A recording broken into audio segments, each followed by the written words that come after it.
what other people think about you or what other people say about you actually has nothing to do with you. If you're holding yourself back from going after what you want because of what other people think or what other people say or what other people might think or what other people might say, then there is one thing that you need to understand. What other people think about you or what other people say about you actually has nothing to do with you.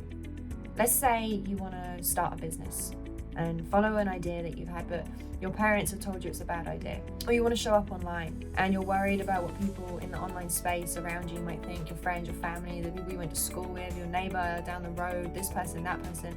You're worried what they're going to think when they see you showing up online. Or let's say you want to become a coach, but you're worried that people are going to think you're incapable. Whatever it is that these opinions could be about you that you're worried about, they're nothing about you.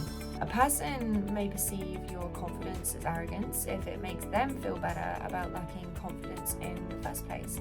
Or they may decide that these videos they're seeing popping up of you online, cringy, embarrassing, or not very good, whatever it is, if it makes them feel better about lacking the courage to show up and go after what they want to go after in the first place. And a person may decide you're incapable if it makes them feel better about the fact that they feel incapable themselves. When a person says something about you, when we form an opinion about someone else, it's coming from a place of our own belief system, our own perception of the world.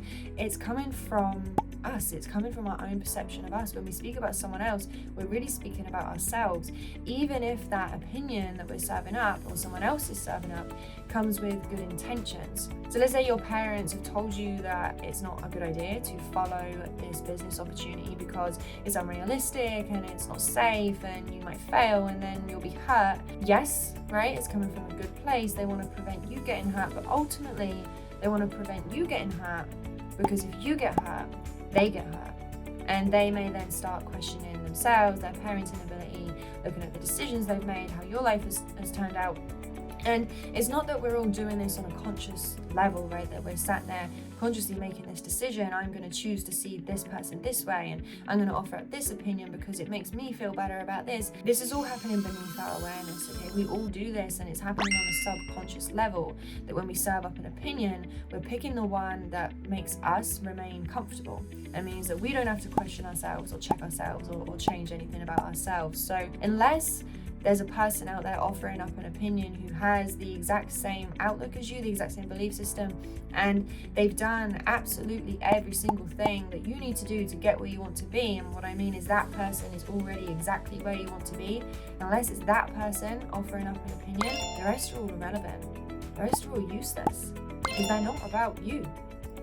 Once you understand this, it can be a lot easier to push through that discomfort of putting yourself in a position where other people could have something to say or something to think that may feel uncomfortable, right? That isn't aligned with the way you want them to feel or think about you. But it's important to understand here that all human beings, all of us, every single one of us, are hardwired to avoid rejection and seek approval. So this is why it's so scary for people to show up on social media, to do public speaking, to share their thoughts and opinions with the world and get their message out there, and why we're so concerned about what people around us and even strangers have to say or what they think about us. Our brain, right, the subconscious part of our mind, is telling us do not get rejected, always be approved, always be liked. And it comes from our evolution, really. If you think about it, as a species evolving, our survival rate depended hugely on the size of our tribe, and if we got rejected from the tribe, we would probably die. And I know that sounds extreme in this situation, but that part of our mind is still there,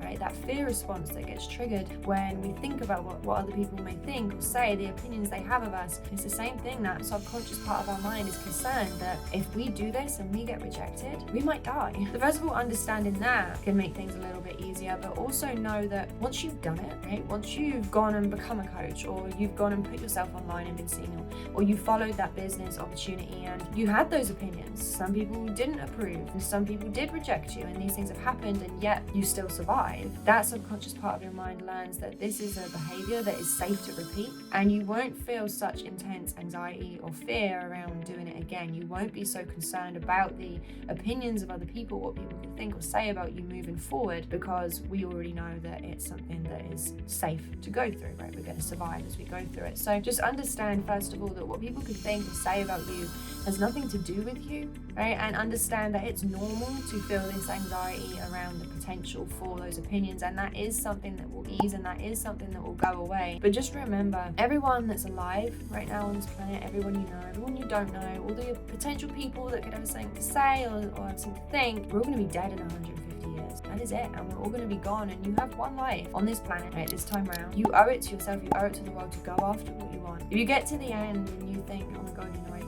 I didn't go after that business idea, or I didn't show up, or I didn't become a coach, or whatever it was you wanted to do because I was worried about what people from school were going to think. It's so minuscule compared to what could happen if you just go after what you want. Stop letting the potential words of other people, which really have nothing to do with you, which are just triggering an old, ancient, irrelevant part of your mind, stop letting them guide your decisions. Go after what